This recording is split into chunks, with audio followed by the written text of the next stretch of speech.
본명은 에이드리언 니컬러스 브로디로 뉴욕 출신 배우이며 최연소 아카데미 나무주연상 수상자이다. 역사 교수이자 화가인 아버지 엘리엇 브로디로부터 폴란드계, 유대계 혈통을 물려받았다. 사진 작가이자 헝가리인 어머니 실비아 플라키로부터는 헝가리계, 체코계, 유대계 혈통을 물려받았다.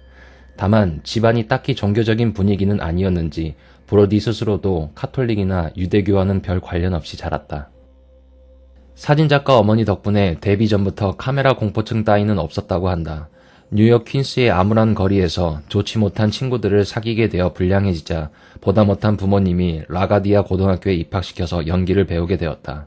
이후 연기 전문 대학교에 입학했다가 배우 활동에 매진하면서 졸업 전에 자퇴했다. 1992년 오토바이 교통사고를 크게 당해 수개월간 치료했던 경험이 있다. 오토바이를 타고 신호 대기 중이었는데 차 한 대가 와서 충돌한 불운한 사고였다. 이 사고로 수개월간 치료에 전념했으며 10여 년간 오토바이를 타지 않았다고 한다. 2006년 스페인 출신의 모델 겸 배우 엘사 파타키와 사귀고 2008년에 약혼하면서 성을 사주었다. 그러나 2009년 파혼했다. 키이라 니아틀리, 제뉴어리 존스와 연문설이 돌았지만 독신인 상태다. 데뷔작은 1988년 TV 영화 홈 앳 라스트이고 스크린 데뷔작은 1989년 뉴욕 스토리의 단역이다. 이후 꾸준히 영화나 드라마 등에서 작품 활동을 해나갔다. 잠시 작품이 들어오지 않던 시기에는 뮤지컬에도 출연했다. 1998년 존 쿠삭, 숀 펜 등과 함께 찍은 영화 신 레드라인에서 주연으로 출연하나 편집 과정에서 출연 분량의 3분의 2가 편집되고 조연으로 내려가는 수모를 당하게 된다. 이때 브로디는 자신이 처음으로 주연으로 나온다는 기대감에 부모님을 모시고 극장에 갔는데 막상 영화를 보니 자신의 비중이 적어 극장을 나오면서 부모님께 고개를 들 수 없었다고 한다. 원래 테런스 멜릭이 멀쩡하게 잘 찍어놓고 무자비하게 통편집하는 감독으로 악명이 높다. 그러나 이 영화로 인해 주류 영화계에 관심을 받게 되었다. 이후 스파이크 리, 켄 로치, 베리 레린슨 등 명감독들과 작업을 하게 된다. 2001년작 스위트 보이스에서 보카솔은 전부 브로디 본인이 한 것이다. 2002년 로만 폴란스키 감독의 피아니스트의 부아디스와프 슈필만 역으로 만 29세의 나이에 아카데미 최연소 나무주연상을 수상하게 된다.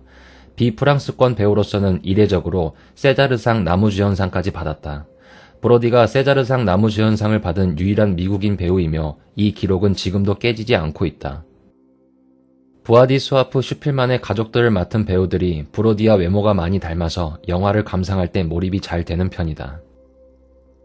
에이드리언 브로디는 피아니스트에서 피아니스트 부아디스와프 슈필만을 연기할 때 메소드 연기를 했는데 홀로코스트 생존자인 주인공을 연기한답시고 멀쩡히 살던 집을 팔아버리고 당시 잘 사귀고 있던 여자친구와도 헤어지고 60kg까지 감량하는 등등 지나친 과몰입으로 이뤄낸 성과였다. 다만 에이드리언 브로디 본인 역시 너무 같다는 사실을 인정하며 이 영화 이후 메소드 연기와는 일정한 거리를 두고 있다. 이후 2004년 M. 나이트 샤말란 감독의 빌리지에서 정신 이상자 노아 퍼시 역을 완벽하게 소화했고 이후 2005년 킹콩에서 킹콩에 맞서 나오미 와츠를 구출하는 잭 드리스콜 역으로 출연함으로써 블록버스터 주인공으로서도 손색이 없음을 증명했다. 배우 출신으로서는 이례적으로 이탈리아의 명품 남성복 브랜드 에르메네질도 제냐의 모델이 되기도 했다. 가장 유명한 것은 2003년 아카데미 수상식에서의 키스씬이다. 어딘가 쓸쓸한 눈빛에 유약하고 외로워 보이는 분위기가 인상적인 배우이다. 사실 전형적인 전통 미남 계열이 아니라 독특하면서 개성이 강하기 때문에 사람에 따라 취향을 좀 타는 편이 오히려 그에 정형화되지 않는 이목구비와 특유의 얼굴 곡선 때문에 한번 보면 절대 잊어버릴 수 없다는 평이다. 예술가하고 어울리는 외모라 그런가 예술가 배역이 많다. 우디 앨런 감독의 2011년 영화 미드나잇 인 파리에서 초현실주의 화가 살바도르 달리 역을 맡았다. 전형적인 미국인답지 않게 깊이 있는 눈빛까지 포함해 많은 사람들이 평하기를 미국인임에도 불구하고 정말로 유럽 느낌이 제대로 풀풀 나는 배우 중 한 명이라고 한다. 배우로서는 부드럽고 섬세한 이미지로 유명한데 영국 드라마 피키 블라인더스의 이탈리아 마피아 연기가 매우 그럴듯했다는 긍정적인 평가가 많다. 할리우드에서도 옷 잘 입기로 소문난 배우이다. 호리호리하면서 넓은 어깨, 우월한 기럭지와 비율로 인해 옷걸이 자체도 좋고 옷 고르는 안목과 그것을 매치하는 센스 또한 일품이다. 또한 유약해 보이는 외모와는 달리 의외로 상당한 근육질이다. 이 때문인지 외유 내강형 캐릭터에 잘 어울린다. 아카데미 수상자로서 이후에 메가 히트 작품이 없는 것 때문에 오스카 증후군에 빠진 것 아니냐는 이야기도 돌고 있지만 꾸준한 작품 활동을 하고 있다. 다만 할리우드 거대 자본이 투자하는 메이저 영화가 아닌 저예산 독립영화에 좀 더 출연을 하고 있는지라 특별히 눈에 띄지 않고 있다. 그러나 작품 선정을 잘하는 편은 아닌 모양이다. 2010년 리메이크작 엑스페리먼트나 렉드는 말아먹었고 블룸 형제 사기단, 다즐링 주식회사는 평작 수준이라 미묘하다. 그러나 미드나잇 인 파리, 디태치먼트, 그랜드 부다페스트 호텔과 같은 수작 영화들에 등장하나 싶더니 그 후에 찍은 작품들은 하나같이 평작 이하로서 여러모로 연기력과 명성에 비해 출연작들의 평은 별로인 배우이다. 2009년 큐브 감독의 문제작 스플라이스의 클라이브 역으로 논란을 불러왔고 2010년에는 로버트 로드리게스가 감독한 프레데터스의 주인공 로이스 역을 맡았으며 후속편에도 관심을 보였다. 로이스가 베어 그리슬과 상당히 닮아서 각종 짤방도 제작되었다.